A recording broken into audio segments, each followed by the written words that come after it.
Hey everybody, thanks for checking out my latest video. Please subscribe, like, and comment if you enjoy my materials so other people will get more views on it. I've been delving into the royalty sales auctions of music and television and movies that have gone on Royalty Exchange lately, and I found an interesting one I wanted to go over a little bit today. This is Travis Tritt, who's a country music artist who primarily was popular in the 90s and 2000s, had his biggest number of hits. Very popular. He sort of comes from a more traditional style of country, not really the Garth Brooks or the sort of Florida Georgia Line styles. He's more traditional, and I think that actually relates to kind of what's popular in country now with the Tyler Childers and the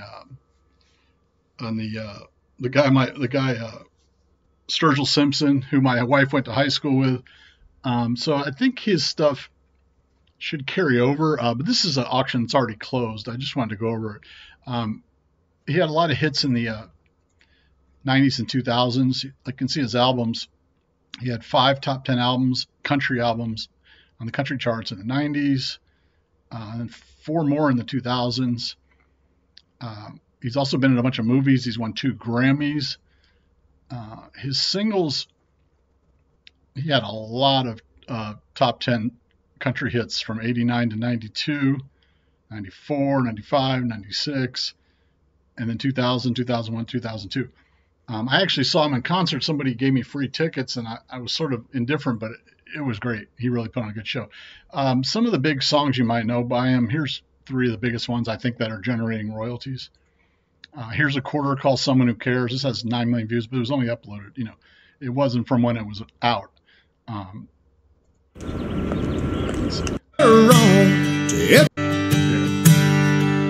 You say you were wrong to ever leave me alone, and now you're sorry, you're lonesome and scared, and you say you'd be happy if you could just come back home. Well, here's a quarter called Someone Who Cares.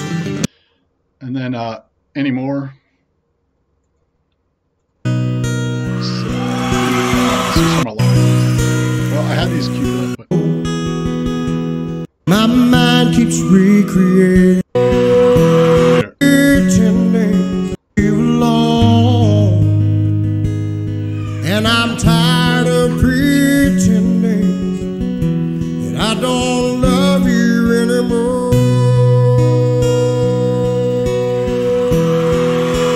Pretty song. That has 39 million views on that live one that was uploaded 5 years ago. And here's one I like a lot, called I'm Gonna Be Somebody. Let's see if I can find where it is. Somehow knew he was born to play. People said, get a real job, support your family, 'cause there's no future in the road you're taking. He never said a word, Trying to get to the chorus. dreamer just kept on. Late at night you could hear him say, I'm gonna be somebody. One of these days I'm gonna break these chains. I'm gonna be somebody someday. You can bet your hard-earned dollar I will. Okay, so these songs, a package of a boatload of his songs, 60 tracks, was auctioned off on Royalty Exchange, or was put up for sale on Royalty Exchange, accepting bids. The average age of the songs is 29 years old. And these were sound recording rights, okay? It's called producer royalties. These are sound recording. Sound recording is generally worth more than musical composition. Those are, it's generally broken down on here. And of course, you know, there's some legalese, and you want to make sure you understand what you're getting into if you ever did one. This is a sold auction. I'm not trying to push anything on you. I'm just exploring it for myself because I find it interesting. So the sound recording is the actual record that was recorded. That is what actually generates a lot more money. Because the streaming services, which is where the primary source of money comes from now for all of these, they play the original recording. They play the recording. The musical composition is owning sort of like the sheet music, the rights, the writer's credit. The sound recording is where the money is. Doesn't include copyrights, includes sales, streaming, and sync. Sources: internet streaming, satellite radio, digital downloads, CD sales, TV, film commercial placements, samples, etc. Warner Music Group. I'm not sure why they never mentioned terrestrial radio on these. I'm not sure if they don't generate much anymore or they don't have to pay. I'm not sure. I know like jukeboxes used to have to pay royalties, and I knew a guy whose job was to go around to bars and make sure they were paying their royalties or their payments, what they had to pay for doing that. Okay, so this package of Travis Tritt songs sold for $780,000 this past December. The offer was accepted. It had gone on for a while. People were bidding for a few months on that. And they have what's called analyst benchmark on here, which is like their estimate of how much it might be worth. I'm not sure if they use an algorithm or what, and they had 7094, so people probably use that a lot, 780. But what I'm looking at is here, last 12 months earnings, $83,000. 3-year average earnings, $74,000. And this person got it for $780,000. Now, assuming that the earnings going forward maintain the same-ish level, then they will roughly pay off their investment in 10 years or so, and the rest is profit. Because as far as I can tell, this is a lifetime one. This isn't like a 20-year one, because it shows zeros remaining zero. So first thing interesting to look at is how much this basket of country songs, including some big hits, makes per year, and then how much people were willing to pay for it. When somebody sold it, whether they were wanting to collect a lump sum or cash out or for whatever reason, somebody sold these and it was bought in an open marketplace. It had to be accepted. It wasn't, it wasn't like the highest bidder, no minimum gets it. I think they were asking 800,000. I'm not sure. So when they break it down here, so the income, sound recording, source breakdown of where the income comes from, streaming, download, sync, other. Now the songs. So it actually is somewhat dispersed when you're considering 12,000 is I'm Going to Be Somebody. I played you that one. 11,000 anymore. 10,000, here's a quarter. Help Me Hold On, 8,000. So it's actually dispersed among a pretty wide variety of songs. So that could actually be good in a way. It's not just one song that you're banking on. And like I said, I think of this music, for example, in this specific case, he has more in common with the traditional country and sort of the new country, the alt stripped down country that's popular right now, with sort of just a guy out there with a guitar, which a lot of it comes from the Kentucky area where I live, it's extremely popular. Guys like Tyson Childers and Sturgill Simpson. Who's the other one? The real big guy, Chris Stapleton. Travis Tritt almost has maybe more has common with Chris Stapleton than any of them. More than he does to like Brooks and Dunn or Florida Georgia Line, for example. They show here the earnings by half year. They don't have the second half of 2022. But you can see it's sort of steady, rising a little bit, and actually did hit 78,000 for 2020. It says last 12 months, 83,000, because they don't update it till the new year, and this is already sold. And once these are sold, these are gone. They're private. Nobody releases this information willingly, except for to the IRS. That's why I always find these interesting. I already looked at a big rap hip hop song from the 90s. I Got 5 on it.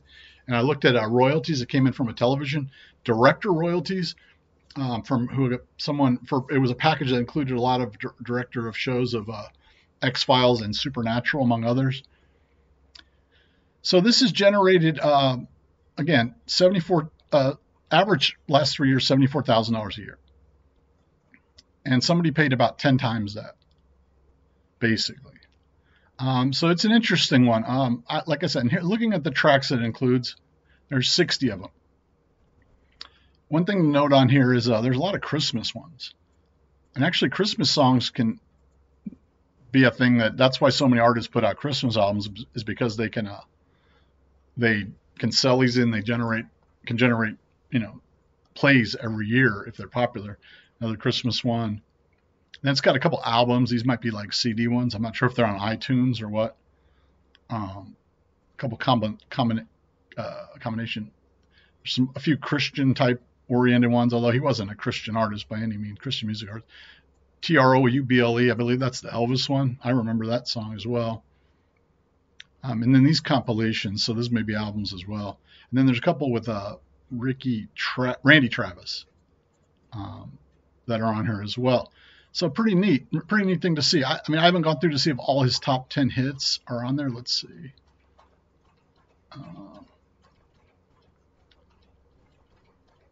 Help Me Hold On. Can I Trust You With My Heart? Can I Trust You With My Heart is on there. Yeah, so those are all on there.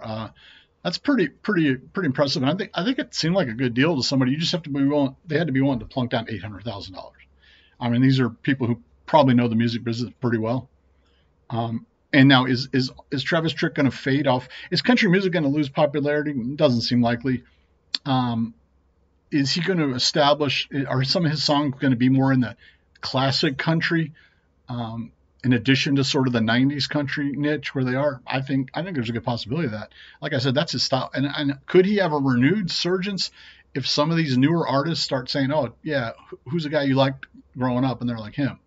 Besides the George Jones, the Johnny Cash, the Hank Williams type people that they all say, Waylon.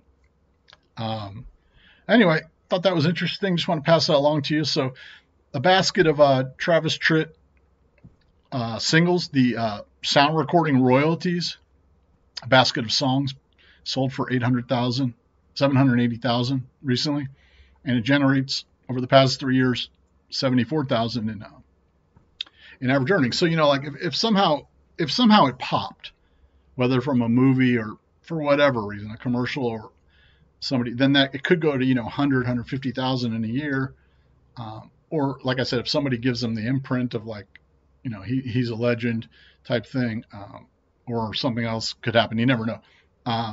Then it can get a boost, but then you also have to worry, well, if it does, is it going to dribble down? That's the risk, or is it going to go down below that? Although if you look at the last 3 years,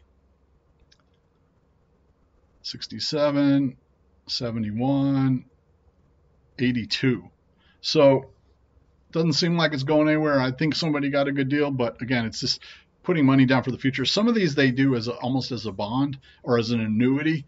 This one's not really like that. There's some where they estimate sort of like you will make 8% on your money type of thing. But the way I look at these, and unless I'm wrong, is once you're paid off, the rest is profit in perpetuity, which is pretty awesome. But anyway, that's it. Again, thanks. Please subscribe to my channel and like my videos and comment. It will help them be seen by more people. I cover a wide variety of topics. Just right now, I've done a few about music royalties, but I've done about chess, fantasy football, fantasy soccer, sports. There's a lot of things I have a lot of opinions on. I have time to analyze things. So again, thanks for checking out, and have a good one. And check out Travis Tritt's music if you haven't, if you like country.